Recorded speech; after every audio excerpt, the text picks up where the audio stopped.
History in the making. Healing to be awakened. Yeah, you are the star of your story at Let's Talk and Grow with Miss Roshumba.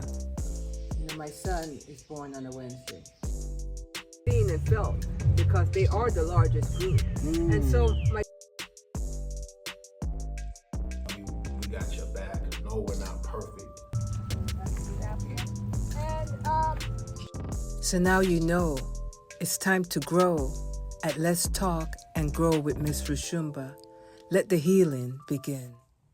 good day to my people in the universe. Another day has come to greet us. Yes, another day we have a chance to do the best we can and make it better than yesterday. Welcome to Let's Talk and Grow with Miss Roshumba. And as you can see, I have another guest for you all. Yes, I do. I have another guest for you. Folks keep saying yes because they know what they say and what they share is needed in our universe. And we cannot especially let our elders get away without finding out what they've learned while they've been here.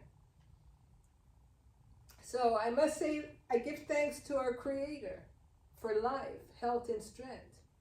The most valuable gift we have is our life. And what we do with it is our respect that we give to our Creator. So today I have Mr. George Palmer, an extraordinary individual. The theme today is to live an extraordinary life. And that he has. And he will be sharing that with us today. And here he is, ladies and gentlemen. So I'm going to just kind of go right into it. And first of all, welcome. Thank you. You're welcome. You're a Southerner by birth, right, Mr. Palmer? Yes. And grew up in, was it Georgia? Yes. Tell us a little bit about what life was as a young youth there. Well, it was interesting and pleasing living in the project. One of the things I learned about most kids living in the project, their aim was to get out and accomplish something in life. Okay, so audience, you heard what he said. I seem to talk loud because I'm edging you to talk a little louder. So you say that you grew up in the projects and what? And my aim was to get out and to get out. Yeah, to get out and become successful in life and not having to live in the project. Even though it was a very nice place and is well run by African Americans. And they toed the line for rules and violation. And they toed the line for? The rules of the project and so forth and living there. Okay. And for the whole time that we lived there, would you believe we didn't lock our doors and never suffered any burglaries? Which is unusual now. Wow, so basically the projects meant something different than it does now. Yes, unfortunately, after leaving there in the late 50s, went back there in the early 2000s, they got iron gates up to the place now. Wow. And it's almost like it's become a breeding ground for criminals. So a change. Why was it called a project then and it's still similar to a project now? What does that word project mean to African people? I think it came from the establishment they put it in because this is where mostly a lot of poor blacks lived in the project. Government housing. Government housing. Because of poverty, you're put in a place where it's affordable. And with that comes, actually a community. Community and responsibility, and lo and behold, I still keep in touch with a lot of folks who lived in the project and a lot of folks who did not. Right. Mostly always hung around and traveled with people who lived outside of the projects, as well as people who live, but I call the kids mobile bound. Mobile bound. Yes. So Mobile Bound were the ones, They went on to become successful in life. okay. So the ones in the projects, Mobile Bound is what the mentality they had, say, I'm not gonna be here, I'm mobily gonna rise up above this. Yes. Okay, Mobile Bound. Mm-hmm. Wow.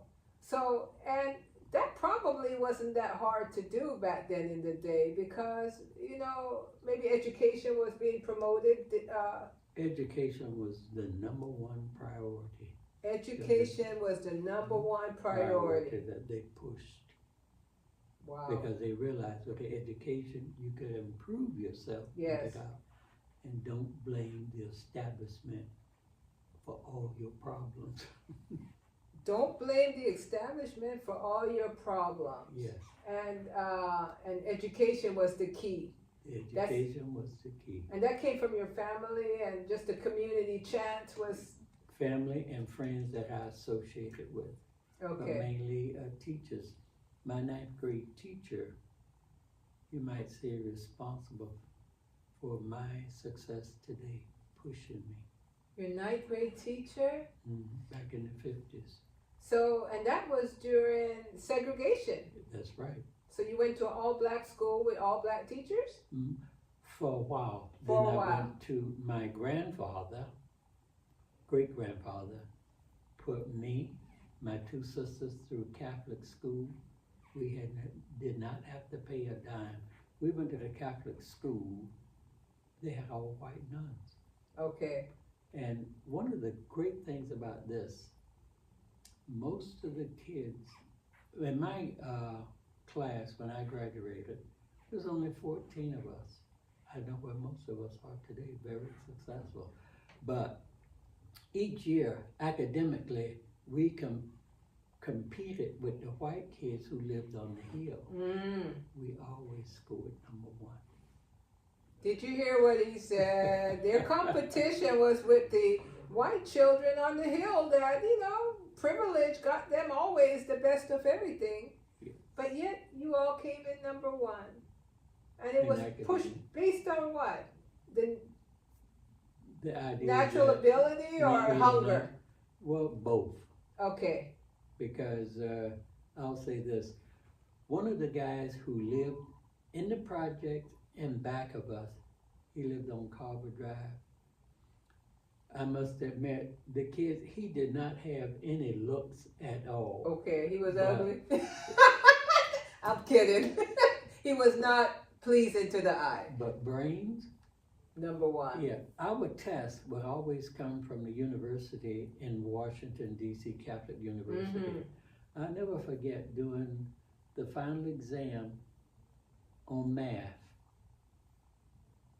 when the papers was passed in and he got his paper back and the sister had him marked 1 wrong. He asked her, why did you mark 25 wrong, sister? My answer is correct. She said, no, it's not, Mr. Willard.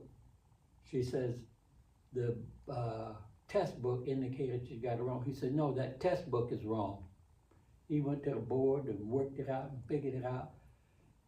She was the Sister Mary Fiddler. She was also very bright too. Yes. And so, but what she did, she copied it down and mailed it to the university in Washington, D.C., the Catholic University. Yeah. 3 weeks later, they said they had made a mistake. He was right. Wow. He went on to Duquesne University, ended up graduating at 10, became an oceanographer for the United States government. Wow. What was his name?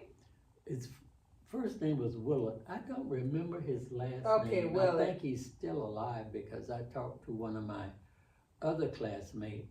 My classmate, Nelson, he was very smart. In history, I'll never forget, during my senior year, when we got our test back, I had the 2nd lowest score out of the classroom of 14. My score was 94 out of 100. And his was the 2nd lowest. Charlie was 92. The rest of them was 198. in my class and on history. Now, was it the history of our African American, or was it kind of like the history of the system? History of the system. Of the America. system. Wow. We Left nothing out. didn't leave nothing out, and it was not regarding anything that African Americans had achieved. I didn't get that till I started going to college. Okay, so it was not your history. Nope. Okay, Not just a at history all. of the system. Mm-hmm. How did that feel to you to have a Well, history? I didn't know at the time. You didn't know any better. Mm-mm. You just think, we're aspiring to be the best we can to fit into this system. Yes. And was able to achieve it with obstacles against your way, at least in the area of academia that allowed you to get better jobs and rise up out of the project. Yeah. Out of my class, it was only 14 of us. JoJo was very smart. He ended up going to Vietnam and being killed. Nelson became a commander in the Navy. Ed Franklin, a doctor. Rosalind, supervisor of the Yeah, I hope they could hear you Services clearly as Administration. he's telling us what a lot of these people ended up doing greatness. Continue, sir. and one of our, let's see, the other three, everybody almost became very successful out of my class, Okay. but only about, as of now, only about, out of 14, only about 5 of us are still alive. Okay. That's not bad. No. That's not bad. Thank you for sharing that. So, that's what you said is very important, because it seems like every generation has their challenges. So, what the projects represented then had its own, you had to work through it. Mm-hmm. And you had to work through it, but also it was good housing compared to back in the 30s and 50s. Good housing. Yeah, it was good housing. And a lot of the kids that I know from the project, like one of the young ladies that went to the same school I went to, Mm-hmm. she's a grade behind me, and she was my sister's girlfriend. She lived on the corner from us. She wanted to become a administrator in San Francisco. She was very smart. Wow. In But- the school industry. She's now retired. But, what would you say that those folks were real smart versus the youths of today that appear not to be as bright? What do you think has affected that? Would you? Because it was very hard then, and you looked at it as your parents always encouraged you to get an education. That's the only way you're going to change things. And you can't blame the system for everything if you don't get out there and make an effort to try to do it yourself. So the parents played a big part in the Yes. lives of the children. Mm-hmm. While compared to now, what's happening? What would you say the parents are doing differently now? Some parents, I would say, they don't push their kids as hard.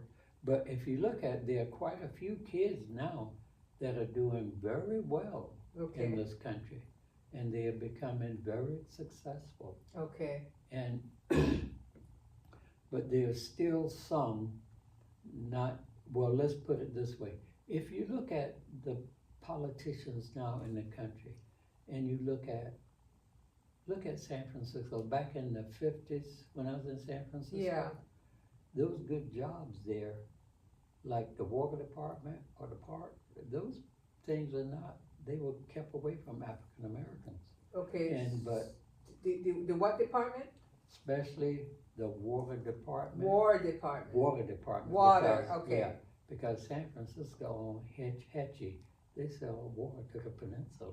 Oh, Those are good paying jobs. still to this day. Mm-hmm. Okay.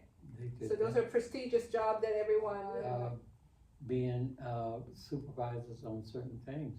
And then lo and behold, what you have now in San Francisco, you got a black mayor, black police chief, and one time you did have a black fire chief in San Francisco. I see. It used to be back in the 50s and 60s, it used to be said that it was a black person had a better opportunity of getting a fireman job in Mississippi than in San Francisco. Okay. But things have changed. Things have changed. Yes. And with the change of that, a lot of African Americans that are educated are moving into those positions now. Yes. So that's why the top positions are now, African American. But people would say now that it's been handed to African Americans. It wasn't handed. They earned I it. shouldn't say handed. That's correct. But the quality of San Francisco now, the buildings that would go for 60 or odd million, I heard on the news recently, is going for maybe 6 million. And so the quality has been depreciated now because Yes. African Americans have worked their way up to these positions. What would you say to that? There are a lot of things that have changed, but one of the things, you must maintain law and order. And in downtown San Francisco, on Market Street, you have a lot of homeless people there. And if you can't go and shop and spend money, how the merchants are gonna stay open for business? And there should be something done about it. Yeah, and I agree with that, but would you say that because things have now been changing of the guards, the quality has gone down, and therefore it's like A affects B affects C. So the people that had the money no longer wants to spend it there because of the leaders, would you say? Or is because, what's happening? Why all of a sudden? Well, I don't exactly know. After I moved, I spent 31 years being a public servant for San Francisco. Okay. And I don't badmouth them, but there are problems that has to be corrected. Yes. And there are things that sometimes you have to do that are sometimes not popular. Okay. But in order to keep the economy going and the city thriving so people will come and spend money, Yes. there are things that has to be done. Okay. So it's just as it evolves, the adjustments need to be made. That's what leaders do. They adjust themselves in time. Yes. So you spent 31 years as a public servant there. Yes. Okay. And I always promote San Francisco. Oh, so that's your town. So when you moved from the South, you moved to San Francisco. Yes. And that's where you met your wife. Yep. I came here, my uncle, I came to work with him during the summer because I had been accepted at Morehouse College in Atlanta. Oh. But All I black didn't- men college, right? Yes. But I didn't I didn't have enough money to pay the tuitions, and I wasn't smart enough to get a scholarship. So I went back, and then one of the women in our community, who was always a very bright woman, she said, "George, why do you come back here? Go back to California." She says, "They have a junior college out there. Get started there." So I came back, ended up going to City College, and that's where I met my wife. Okay. And you've been married how many years now? 61 years. 61 years married. So we're going to ask what he did. What did he do to be able to stay in a relationship that long when we can't barely stay past 2 years, or let's say 7 for the average African? What made it? I shouldn't say what made it. Being married in our community is not an easy thing. It's not like it used to be. No, it's not, but there are always problems or things to do, but one of the things you always should get down pat is the finance problem of the marriage, how it's going to be handled. The financial part of Yeah. the marriage. And then you work it out. But even sometimes when you have disagreements, always learn, don't say things when you're angry that you regret when you become pleased. Exactly. Did you hear that? And sometimes they say women of color have a mouth on them. And that's because we don't have the muscle to sometimes push physically. So we have to talk through it with our mouths. Maybe that's the case. I don't know. But I often say that Black love suffers from our journey, the journey that we've had to go through generationally. So once we look at that, it's easier for me not to blame my spouse and understand if he may want to blame me. Because just like we're having a conversation with you today, we get to understand that what we see going on right now hasn't always been this way. No. You know, there was a time that even if you came out to projects, you were just bright as all get out and compete with those on the hill that have all the greatest stuff and succeeded and exceeded, you know, your goals. So, you know, it's important now when we have a lot of distractions through our techie device. You know, we now have AI, artificial intelligence. We even have teachers that may sometimes don't see the value in those children of color that are in their class. That's true. And one of the things that our kids need to learn, they're doing it more now than when I was coming along. We weren't taught anything about the contributions of African American. Even the contributions of African American made to this country. Okay, folks, that's what we're going to go into now, because I want to tell you, I'm sitting next to a very great, extraordinary individual, Mr. George Palmer. And I owe it all to two women, my former pastor's wife and my wife. Trinity, when I started getting interested in African American contribution, it came from at Trinity Baptist Church in San Mateo County. Trinity Baptist Church in San Mateo County. San Mateo County. That's where the minister's wife. Yeah, we had a church there, so we went to a church there. And every Sunday back in the 90s, would 9 to 9:15 would be Bible study, except for the third Sunday. The third Sunday, she would go out, talk about the contributions African Americans made to this country that you don't readily see in textbook. Wow. And she says, you must always learn the dates and the time, because a lot of people will doubt you. And so if they do, always remember dates and time. Go and tell them if they're smart, they'll go look it up. That's correct. And so she would do that every third Sunday. And I got interested. I said, gee, I'd like to do this. Right. And so she gave me, allowed me to do it on Sunday. And my wife, my greatest critic, when I get up there and start talking, she'd go. She told you to mute. Yeah. And so finally she said, why don't you write it out for the children and then do an overview of it. Oh, okay. That's what your wife said. Mm-hmm. See what a good partner does? And it improved my memory. Oh my goodness. Tremendously. I could read it, do it, and then I tell the kids about it. So that was the beginning of you taking an interest in the history of our people. Mm-hmm. And in so doing, you ended up doing a lot of work in researching. Yes, my first time came at Colonel Allensworth State Historical Park in Tulare County. What's it called? Speak it clearly to the camera. Colonel Allensworth State Historical Park in Tulare County off of Highway 43.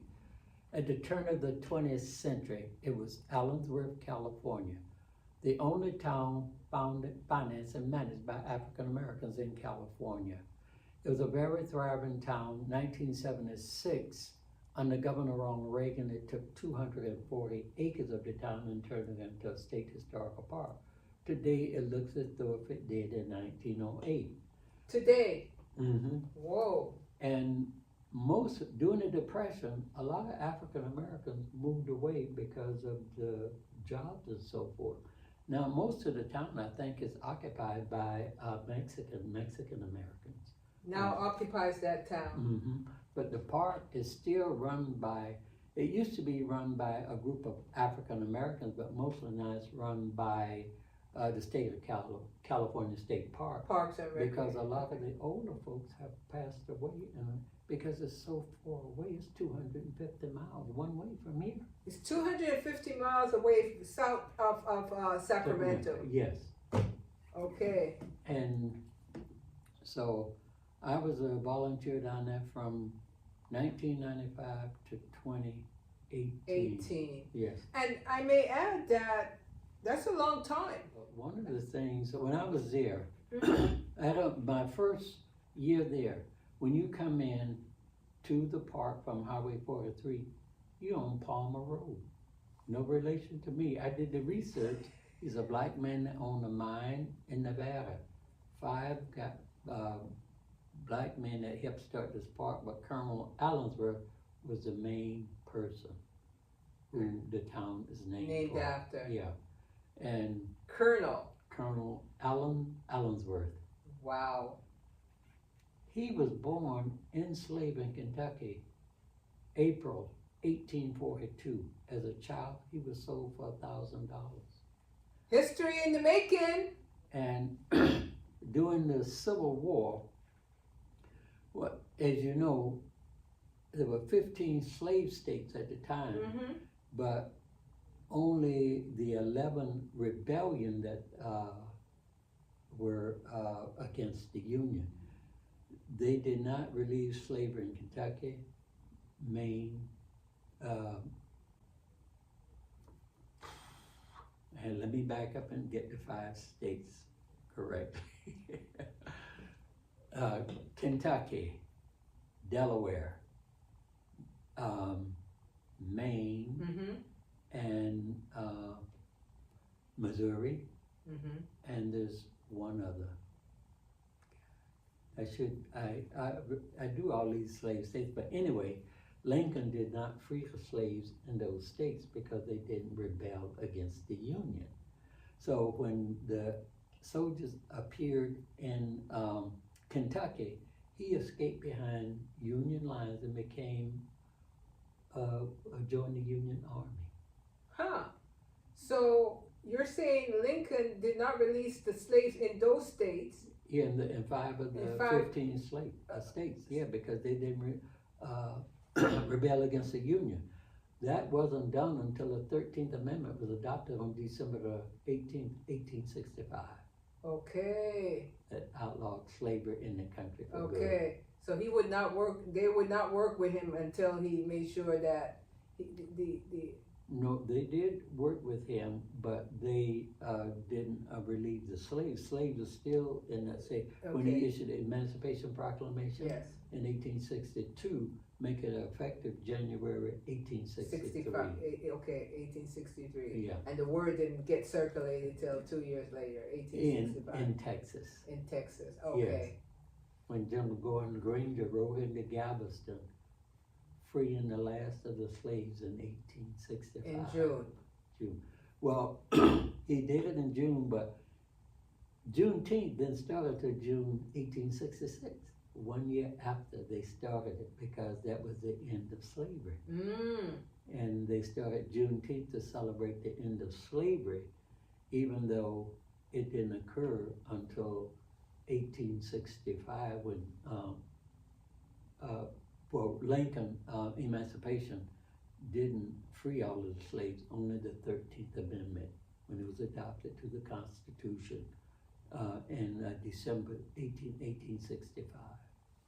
Okay, audience, I'm gonna pause right there because I know your time is valuable and you want to hear what else Mr. Palmer has to say. You see, history is important and our elders are important. And the fact that he knows history of the African Americans, you see, these are the folks that we kind of walk past and we don't give the honor that we normally should. So I'm gonna make this part 1, and on the other side, part 2, we're gonna go deeper in his work and revealing and bringing forth the historical contributions of African Americans to the Union. And so he just touched on Allen's word and basically how African American connection to the ending of slavery and the relationship it had with us in ways that we need to know that may still not be quite, spoken of in the way we need to know it in the schools today. And so we're going to pause right here. And you know how I do it. Please leave a comment. Share. Show that what I'm bringing forward is valuable to you. And, every one of us have an elder in our family. So let's start to acknowledge them and sit and make a meal for them and have a conversation. Let them tell you those things they're dying to tell you. So, again, let's talk and grow with Ms. Roshumba. I'm here with Mr. Palmer, and we'll see you on part 2. There's one error I made. When I said there were 15 slave states, there were 4 that he didn't free. That was Kentucky, Delaware, Rhode Island, and Missouri. You got that. You see, that's what a historian does. He's got to get that information right to you. And we give him so much respect for all that memory to remember the details of that. So we're going to come right back at you in part 2. Stay tuned. Thank you. So now you know it's time to grow at Let's Talk and Grow with Miss Roshumba. Let the healing begin.